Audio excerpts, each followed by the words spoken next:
mm, regarding the laws of Avelos, which is one of the surprising laws that do not apply nowadays. In other words, the entire Torah applies always, and nothing changed, even in modern society. But there are a few, very rare, but there are a few laws that, for some reason, and each law has its reason, um, that the actual law is not followed. Very rare. Maybe you could count them on your fingertips. In other words, probably five, maybe five or less. But they are count them on your fingers, I should say. But they are one of them is regarding the law of mourning. It says a mourner is obligated to overturn his bed for all 7 days of mourning. And this applies not only to his bed, instead, he must overturn all the beds he has in his house. Again, we don't do this today, but this is written in Jewish law. Moreover, even if he has 10 beds in 10 homes in 10 cities, he's obligated to overturn all of them. Even if there are five brothers and one of them dies, all the remainder must overturn their beds. When a bed is set aside to be used for money or for utensils, it need not be overturned. In other words, the bed was not used to sleep on. It was used for as some type of a table or whatever. So that doesn't have to be overturned. Similarly, a dargish, and a dargish is some type of a low bed or a chair with a leather base, and it's attached. It's tied to posts. Um, anyway, so that type of a item need not be overturned. Instead, the straps should be released and the bed allowed to fall.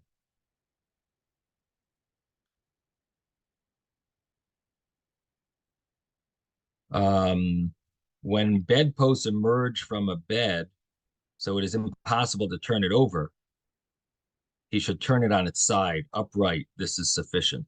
If a person turned all his beds over, but slept on beds belonging to others, on a chair or on a chest or on the ground, he does not fulfill his obligation.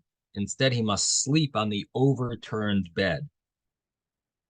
So this is, a law regarding the laws of uh, mourning. And there's a note over here that says that the Shulchan Aruch requires the observance of this practice. No, that's a different thing. Um, that's on a different law.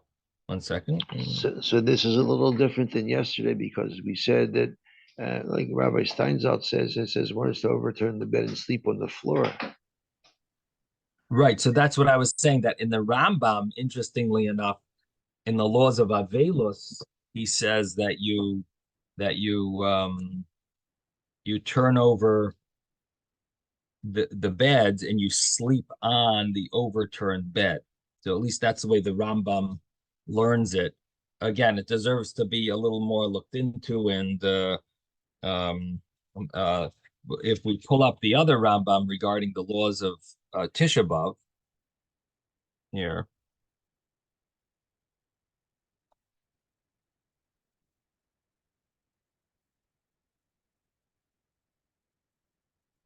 So on the laws of Tisha B'Av,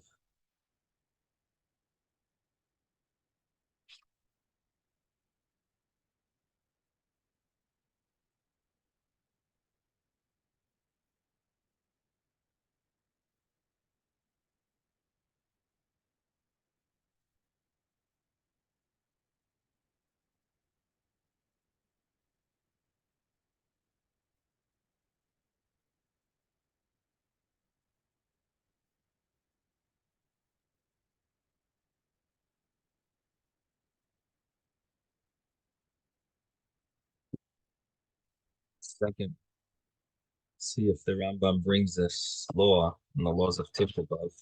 So we're on page Vav.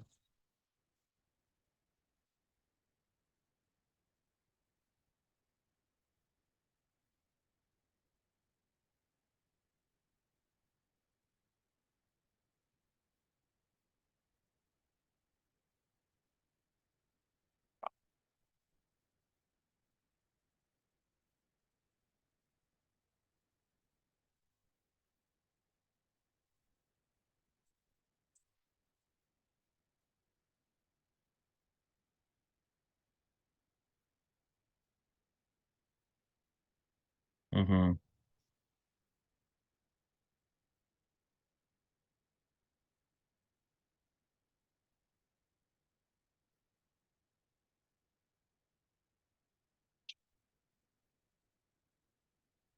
Yeah, it's not brought here. Obviously, it's not the he doesn't bring it. Hmm.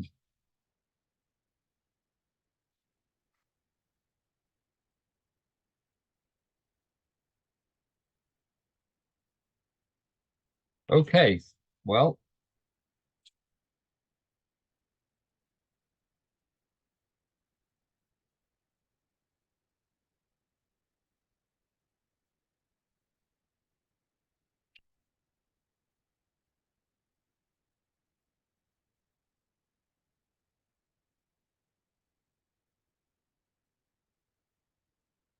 the Rambam does not seem to bring it at all. I guess it's because it's not the halacha here, as the Mishnah itself shows an argument.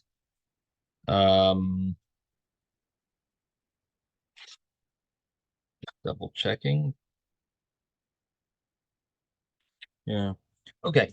So that's the story. So the law here seems to be just a law of turning over the bed, but not about sleeping on it. That's what it seems like, at least, and that's what I mentioned that Rashi also seems to hint at by saying that you turn it over and you don't sleep on it. So it seems like it's more of an act um, of painting oneself by sleeping on the floor, um, and not sleeping on a bed. And I guess the second thing is to turning over the bed, or maybe the purpose of turning over the bed is so that you don't sleep on it. That's maybe what Rashi means to say, that you turn it over in order not to sleep on it. In any event, let's go over yesterday's Gemara, the which was really a Mishnah. So we yesterday we turned the page. We're on 26b. Let's just do a little fast review. So we had the five things that happened on Shiva Asar B'Tammuz, the 17th day of Tammuz, and the five things that happened on Tisha B'Av. What were the five things that happened on Shiva Asar B'Tammuz? So on this we had, of course, each of the things was there's like a little discussion about them. The first thing was the tablets were broken on Shiva Asar B'Tammuz, that everyone knows was in Moshe Rabbeinu's day when they got the Torah, and then they worshipped the golden calf, and the tablets were broken. We also said that the Talmud was discontinued. Here you have the debate: when exactly did this happen? This either happened in the time of the first Beis Hamikdash or in the time of the second Beis Hamikdash. But basically, in the time of the first Beis Hamikdash, the um, the Talmud was stopped. They stopped bringing the sacrifice in the time of the second Beis Hamikdash as well.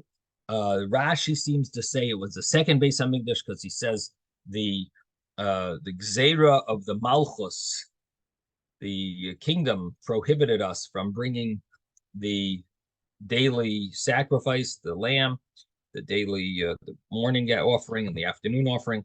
So again, there's a debate as to what this is referring to. Um,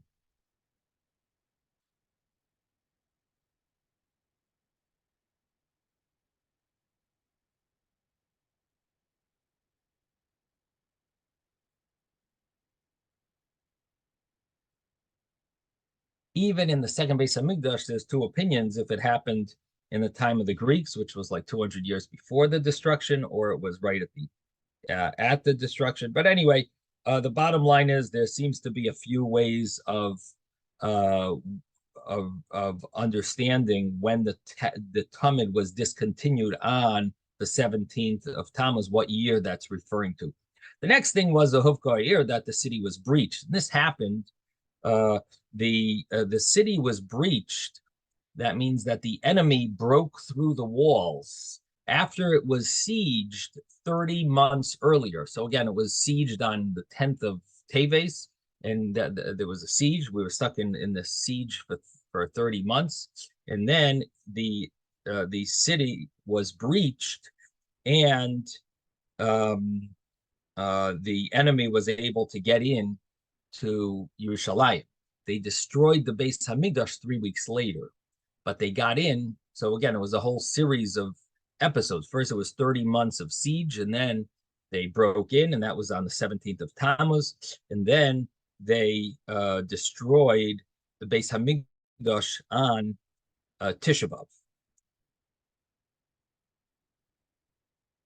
Now, which Beis Hamikdash was breached?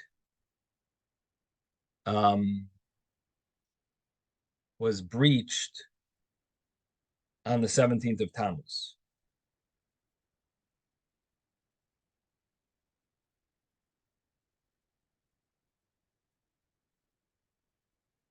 So definitely the second Beis Hamikdash was breached on the second the second Beis Hamikdash. So I'm really and I just mentioned to you that 30 months later is when it was destroyed. That's really referring to the first Beis Hamikdash. So let me just clarify this again. The destruction, the breaching of the wall, Huvka is what we're referring to here, that the city was breached. And this happened in the time of the second Beis Hamikdash on the 17th of Tammuz. The first Beis Hamikdash seemingly, there's an argument as to when the first Beis Hamikdash was breached. According to one opinion, it was breached on the 17th of Tammuz as well, but the common understanding is it was breached on the 9th of Tammuz. So anyway, so let's refer to the second Beis Hamikdash. The second Beis Hamikdash, the city was breached on the 17th of Tammuz, and it was destroyed on Tisha B'Av. Now, the next thing is Saraf Apostamus as a Torah. Apostamus burned the Torah. We said this was the famous Torah of Ezra. They used that Torah in order to check other Sifrei Torah, other Torah scrolls, to see if they're correct. And Apostamus burned that Torah. That was the most authoritative Torah. And additionally, there is a pshat here that maybe Apostamus wanted to destroy Torah. What does that mean? He wanted to destroy the entire Torah from the world, and he was burning all the Sifrei Torah. He uses the term Torah and not plural because it wasn't that he wanted just to destroy the specific Torah scrolls, plural, but he wanted to destroy the Torah completely. And so that's another interpretation of this. But basically, that started on the 17th of Tammuz. And the next thing is Hamed Tselem Behechel. And here again, we have this discussion about when this is referring to. Is this referring to in the time of the first Beis Hamikdash, like Rashi says, where he uses the word huamod, not he'emid. Again, it's a difference in the version of a letter. There's a letter in the Mishnah, which could be the vav of huamod, according to in some versions, is missing. So it's he'emid. If you read it huamad, it would be, it was done. There was a tselem. There was an idol placed in the Beis Hamikdash, and that was from Menashe, who we'll learn about in the Book of Kings. And that is the way Rashi is learning. And then there's another interpretation that it was during the time of the second Beis Hamikdash in the time of the Greeks. The Greeks, what we say it was in the time of the Greeks, because basically the second Beis Hamikdash went through, there were different countries, nations that were ruling over us. And the story of Hanukkah happened during the time of the second Beis Hamikdash, and that was the story with the Greeks. And that was approximately 200 years before the destruction.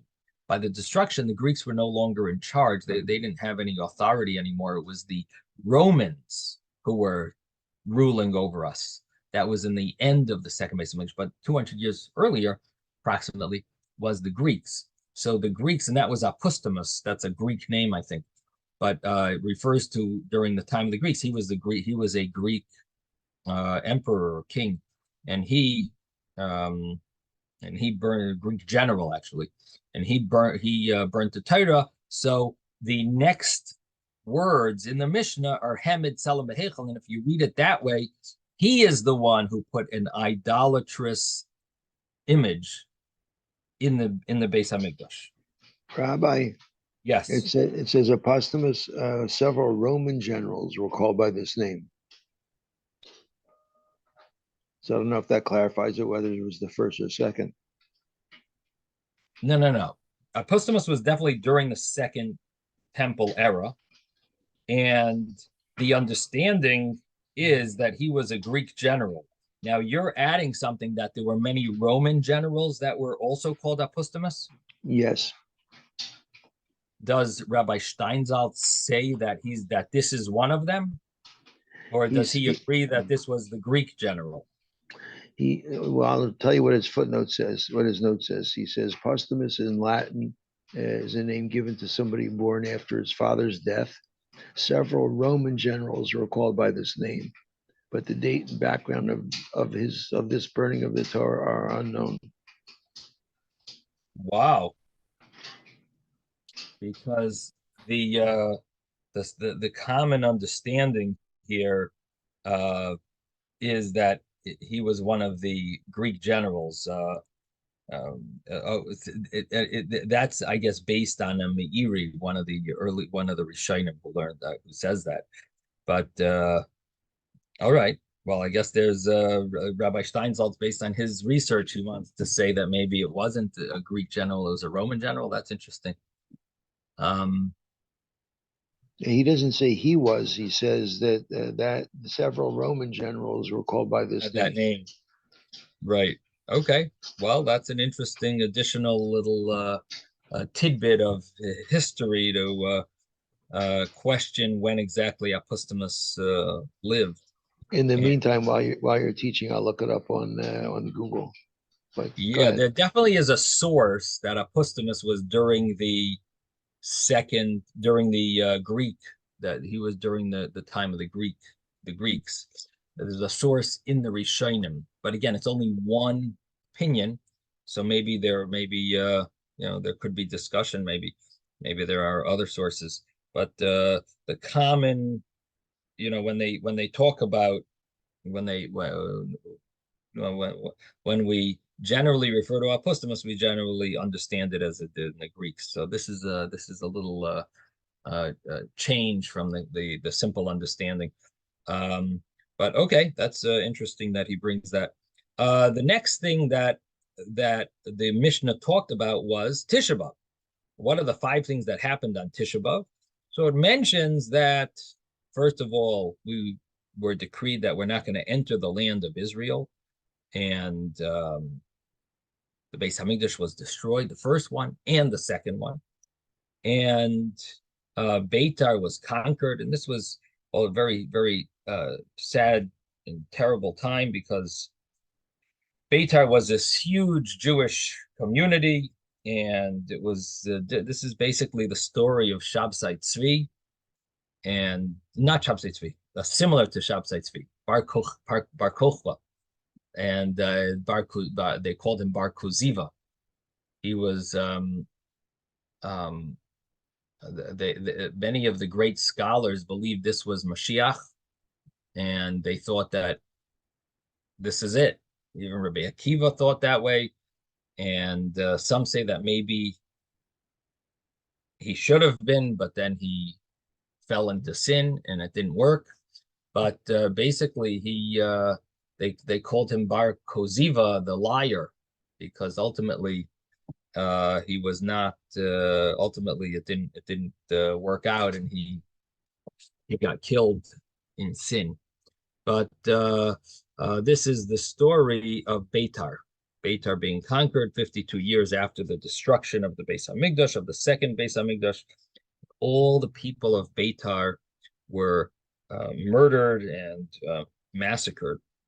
Now, it was considered like as bad as the destruction of the Beis Hamikdash.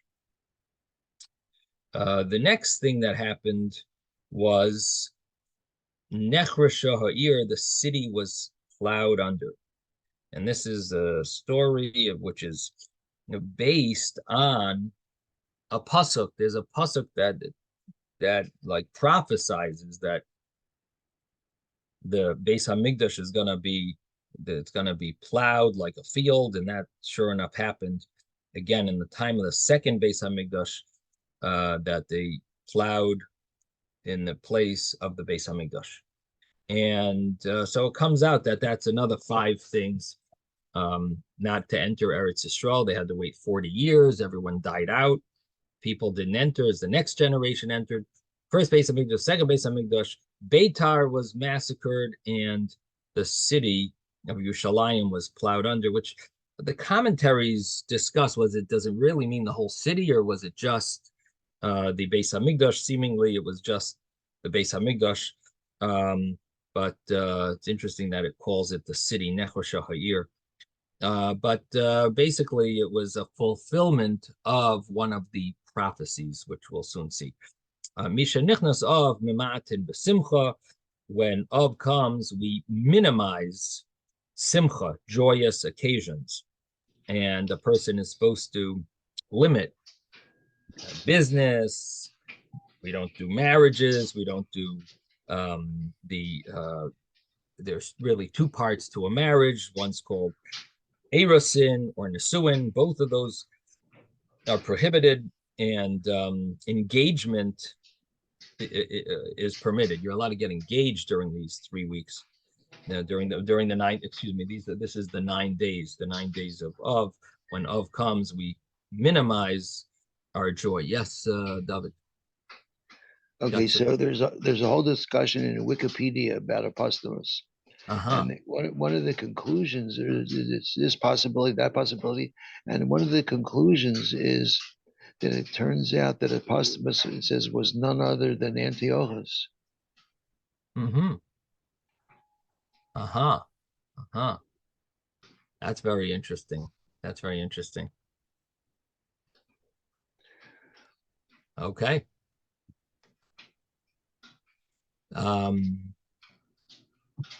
So that would also prove that it was during the time of the Greeks. Yeah, I didn't see that. So that's interesting. Does it have any source for that? That's definitely an interesting historical fact or Well, assumption. there's a book called The Maccabees #1. Yeah. So that's where it's implied from. Uh-huh. Yeah, and 56, and it says Torah scrolls were burned during the persecution of Antiochus, and Uh-huh. it says his name posthumous would be it was changed over from the pagan authors um, to Epimenes, which means the insane. Mm-hmm. They called him Antiochus Epiphanes. Right.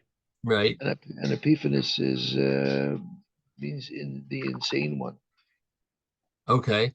But why would they want to say that his other name is Apostomus, Antiochus, and Epiphanes?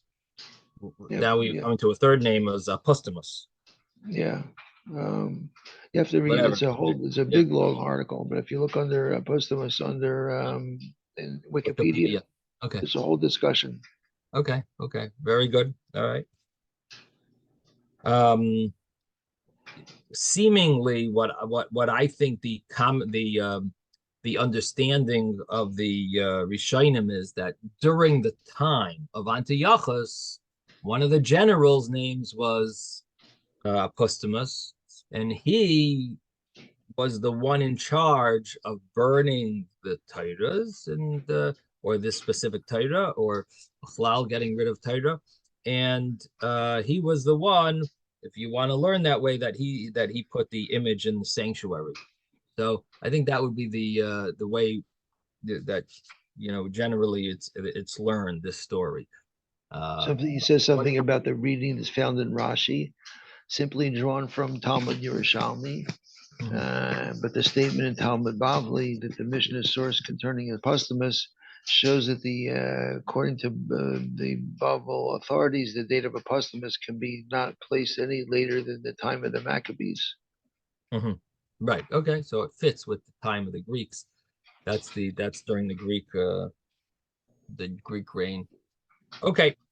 So then the Mishnah says that the Shabbos Shecholboi, which is the week that Tisha B'Av falls out in, that's where it's prohibited to take haircuts and to launder clothing. And on the Thursday, it's allowed because of Shabbos. And on Erev Tisha B'Av, there's a law which really refers to after midday, that the law of the Suda Hamafsekes, which is the meal that is the final meal before the fast and the concluding meal. So that meal, there's a limit to cooked foods, and it has to do with not having delicacies. And so we don't have we don't have two cooked foods, only one cooked food. As I mentioned yesterday, the custom is to have an egg, and that's basically it. An egg and some ashes and bread. Bread would be the meal, and then the cooked food would be an egg with ashes, and that's generally what's eaten as a meal before Tisha B'Av. Now, person's not allowed to drink wine, eat meat, drink wine. Also, that seemingly is only referring to then, which would be on Erev Tisha B'Av, seemingly after Chatzos. But we, of course, extend this, and our tradition is not to have meat or wine for all 9 days leading up to Tisha B'Av. And I believe the Sephardic custom is at least the whole week. They don't have meat or drink wine. Rav Shimon Gamliel says, Yeshana, that you only need to make some type of a change, which the Gemara will explain to what extent, but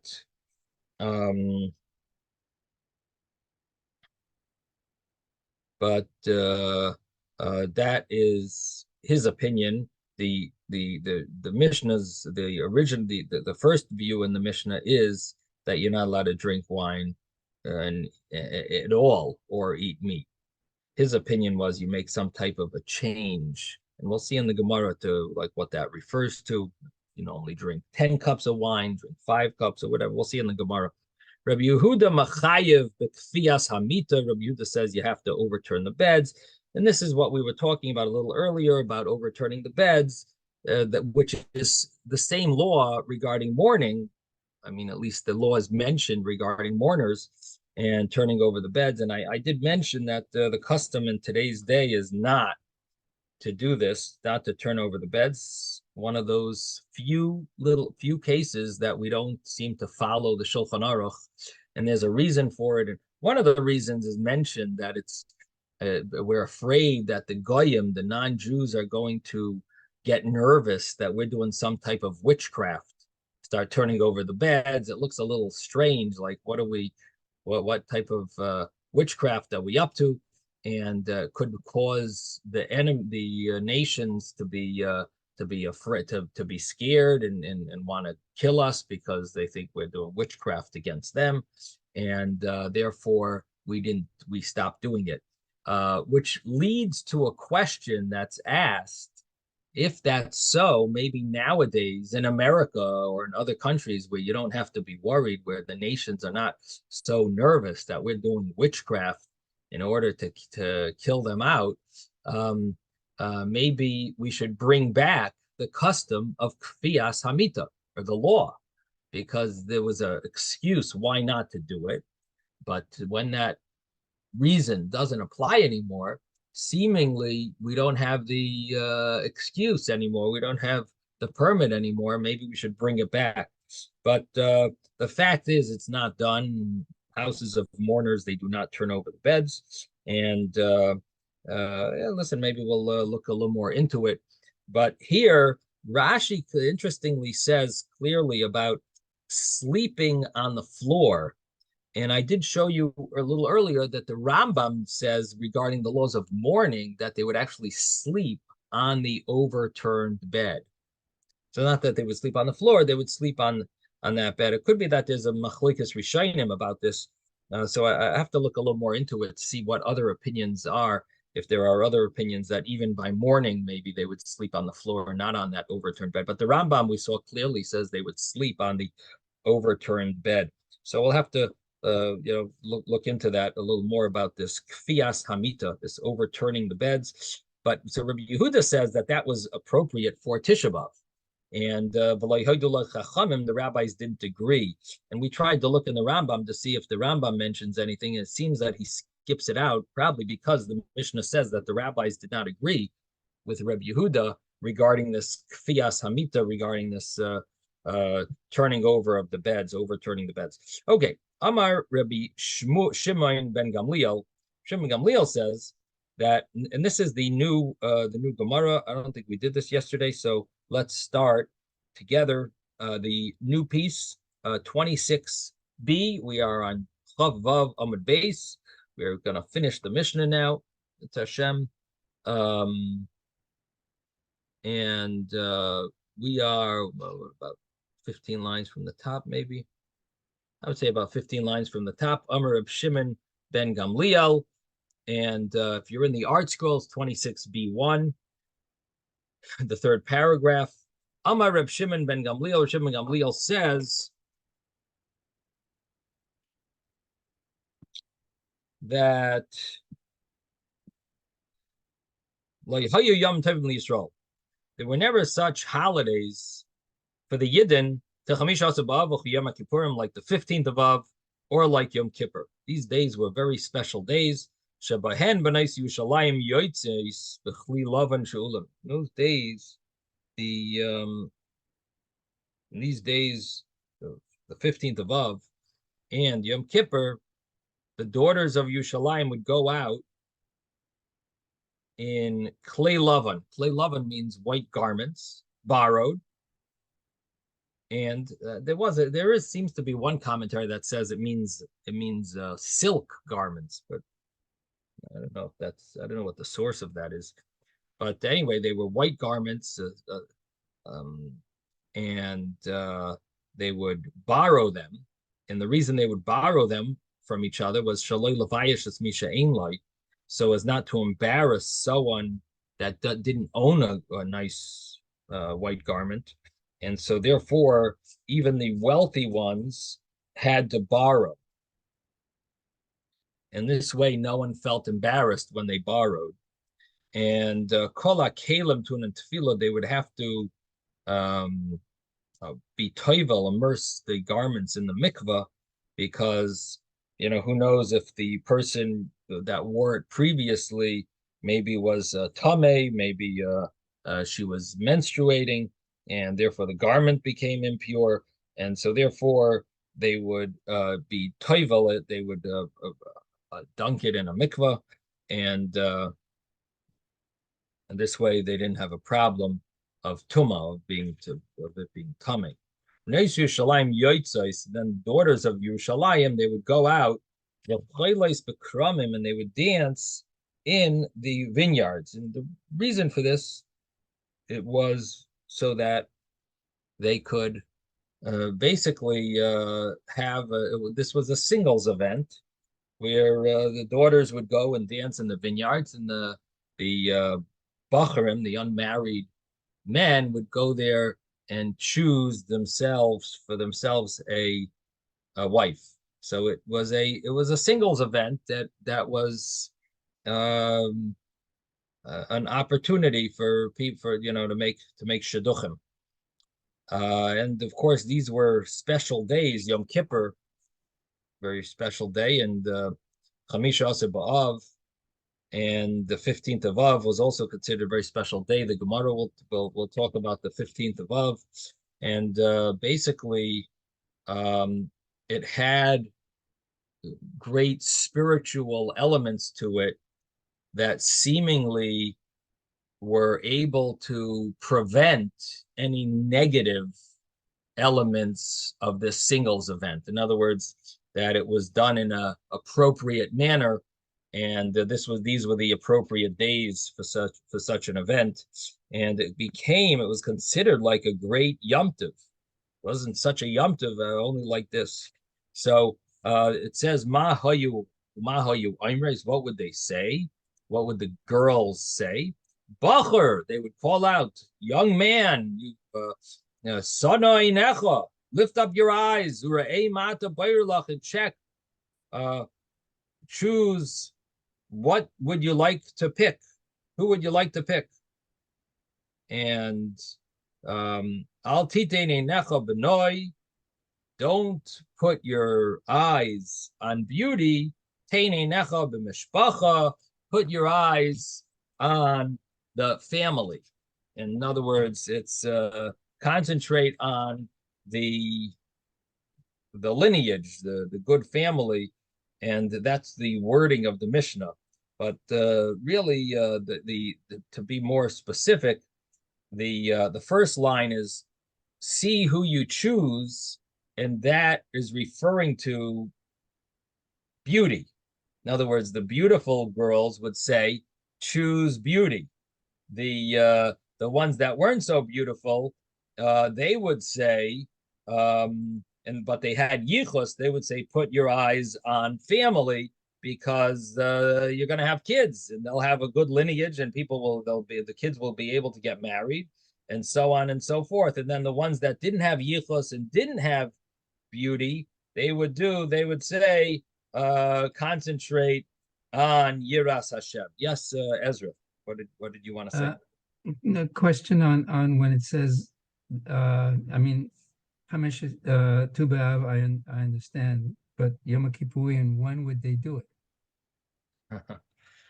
So in the old days, I understand that things were not the same as we have now, because the Kohen Gadol would finish basically possibly in the early afternoon or whatever, and then he can go home. But we still had the fast to continue until the end of the day. So we're talking about that period of time.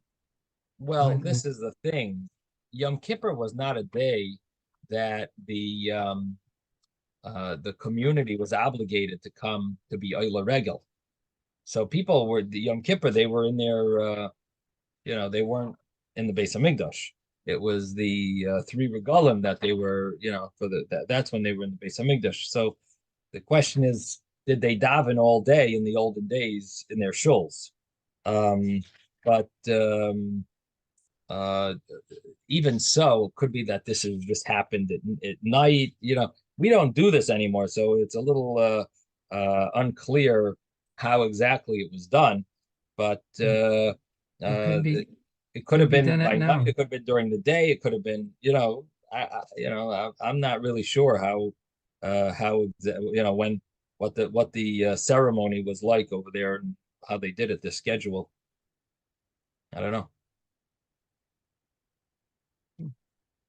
And I could take a look in the back over here. Let's see if it mentions anything about this. I mean, it would be nice to have some historical evidence of this, and how many people used to get married through this. Like what was the success rate? But I don't see much over here in the back of my Gemara here. Yeah. Maybe it was at night. That might be. Maybe at night. Then it couldn't be called Yom Kippurim. Well, it's still called Yom Kippur. You want to call it after the holiday is over? You can't. No. The first night of Yom Kippur. But you're supposed to be fasting in that time period. Yeah, they're fasting. They're all fasting, but they would, they would have shidduchim. After they got their kaparas avonos of the vidui that they said on Erev Yom Kippur, and now the first of they did Ma'ariv, so they have a little Kabbalah ala Osid, Charot ala Avar. They did already some repentance, and the Yom Kippur kicked in, and they maybe that's when they had time. But you could say it was afterwards. I mean, many shuls that give a nice sized break for Yom Kippur, just because, like in yeshivas, they give 45 minutes or something. But regular shuls give 2.5 hours, 3 hours. I don't know, there's definitely time there, you know. They didn't Um, have to rush. They didn't have to rush home for the meal. right. That's true. That's true. So anyway, this is a story of mm, I guess it worked. If this was commonly done, it was such a big Yom Tov. Anyway, so as I was explaining, the Mishnah is a little vague, but the understanding is that the first words of the Mishnah over here, the first words of this section, where it says check, uh, lift up your eyes, that's referring to see us beautiful ones, and the other ones would say don't look at the beauty, look at the mishpacha, the yichos, the family, and this is a great benefit because you don't have to worry about the shidduchim of our kids. Look at what we've gone through. You want the kids not to have to worry about shidduchim. You'll have it should be easier because we have I have yichos, uh, and then the other ones would say, look at the Yiras Hashem. They didn't have yichos. They didn't have um, a beauty, but they would say sheker achein. That's the next words of the Mishnah. Sheker achein vehevel yoifi isha yiras Hashem hitasalol. False is chein, grace, and hevel is yoif. Beauty is vain, and isha yiras Hashem, a woman who has fear of Hashem, that's who should be praised, and that is so the chein is referring to the yichos, the lineage, that it's false, and the yoifi is the beauty. That's vain. And isha yiras Hashem, that's who is important. And v'yomer kosav, as the pasuk says, tenu lam mipri yadeha, give her from the fruit of her hand, v'halua b'sha'arim maiseha, and they should praise in the gates her good deeds. So the main thing about praising a woman is all about her good deeds, and therefore that's who you should look into. So again, it's each person has their qualities, and that's what they would try to present and encourage and get themselves married off. Now,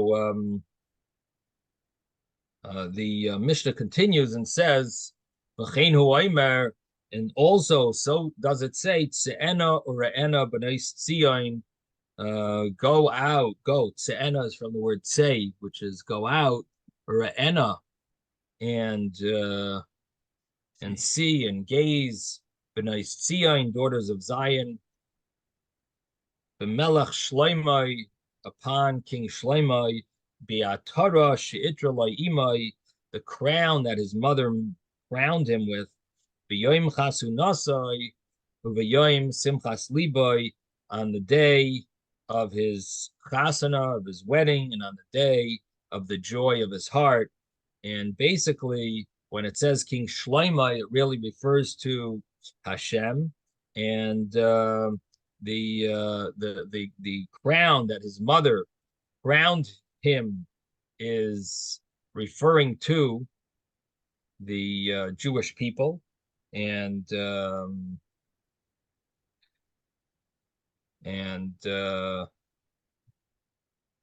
Rashi over here. 1 second, what does Rashi say? Melech Shalom Shaloi Ima is Knesses Yisrael, and the Rashi says that the mother Torah, that that his mother crowned him means the Jewish people. Uh, so crowned Hashem, and and they should go out on this Yom Chasunasai, Yom Simchas Liba. Now, so what is this day? So it's B'Yom Chasunasai Zemat Torah, the day that the Torah was given. Now, what does this refer to? The day that the Torah was given? It's not Shavuos, even though Shavuos is the day that we normally call the day that the Torah was given.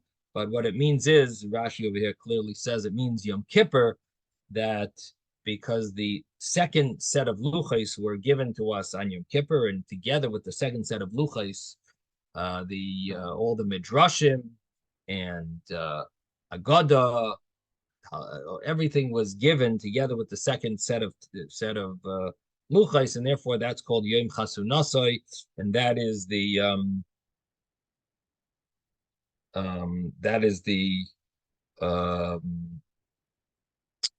day that we should go out on this day of Yom Kippur. And then it says B'Yom Simchas Liba Binyan Beis Hamikdash. Yom Simchas Liba is the day that the Beis Hamikdash is built. And the simple understanding of this is that this is also referring to Yom Kippur, because in the days when the Beis Hamikdash was built, they ate on Yom Kippur, and this was part of the ceremony about King Shlomo, which we learned about in the Book of Kings.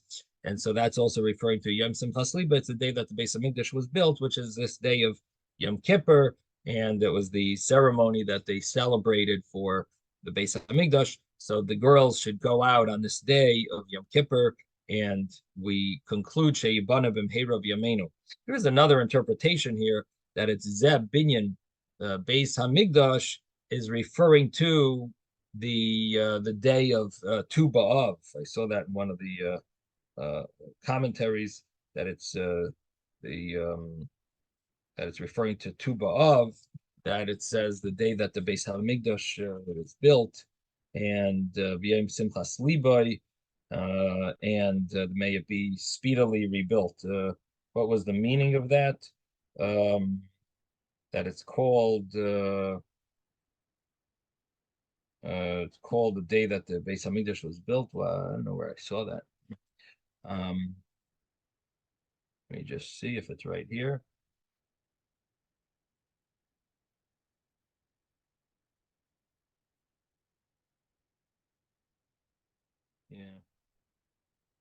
Yeah, the Marsha. This is a Marsha that says that it's referring to the 15th of Av, because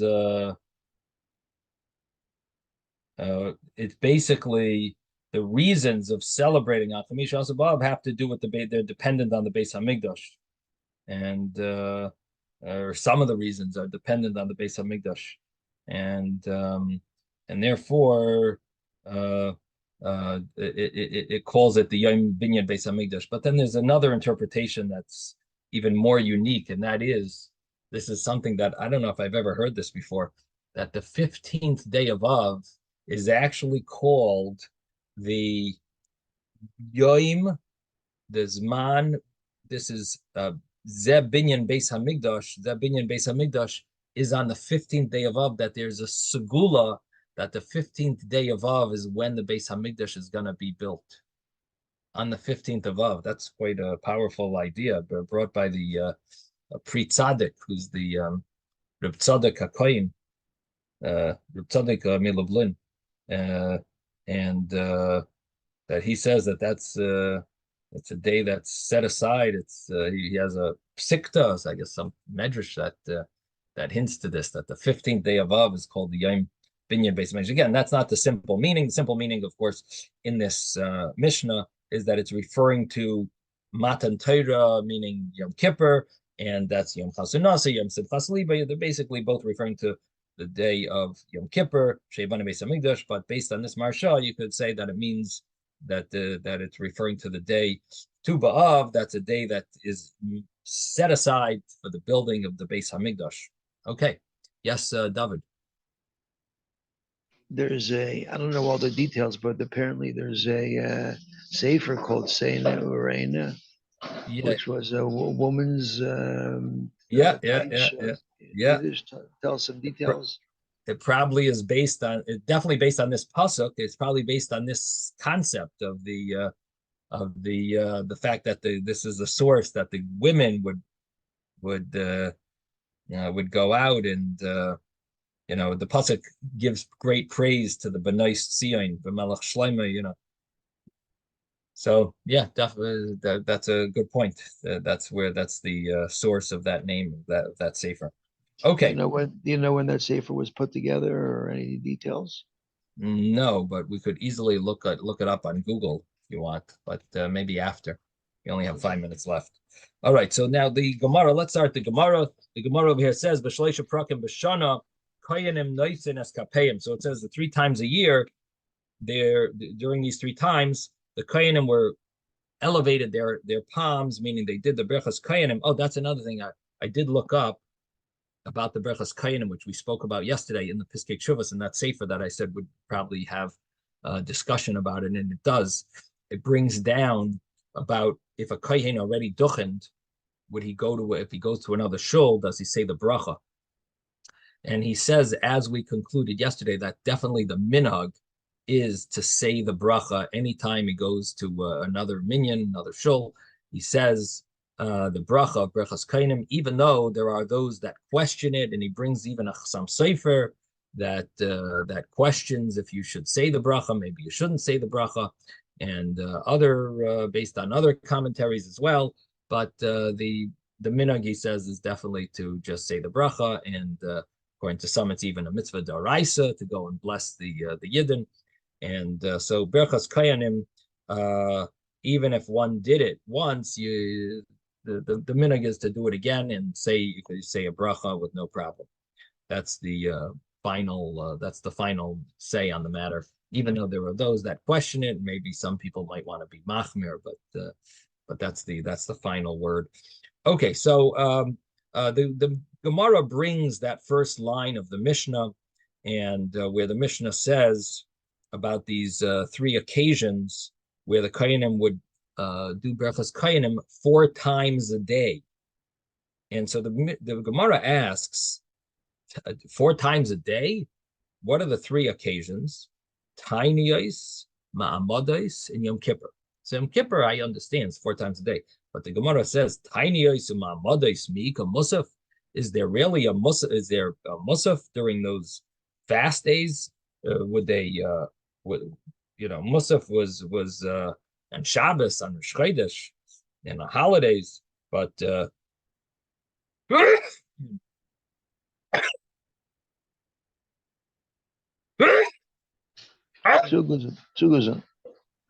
but is there Musaf on Tinius and Ma'amadis? On the fast days and on these Ma'amadis, we don't say Musaf. You say Musaf on fast days. So the Gemara says Chasure Mechsera that the Mishnah is basically cryptic, and it's missing some words that would make it more understandable. The Hachi Katani, and this is what this is how it should read. B'shleisha prakim kayanim noisin eskapeim. There are 3 occasions that the kayanim do the berchas kayanim. They do the blessing of the community, blessing of the kayanim to the community. Calls mancha mispalalim, all the time that they are mispalel, when they pray. V'yesh mehen arba pa'amim bayoim, and there are those days. There are some days that they actually do it up to 4 times. In other words, they say berachas kayanim during these 3 occasions, all the prayers of that day, however many there are. It's up to 4 times. Yeah, there are those that it's even possible to have 4 times in the day. Shachris minchom, Shachris umusaf mincho unil ashar. You could have up to those 4. Elohein shalosh pakim. These are the 3 occasions. Taanis and Ma'amadis Yom Kippurim.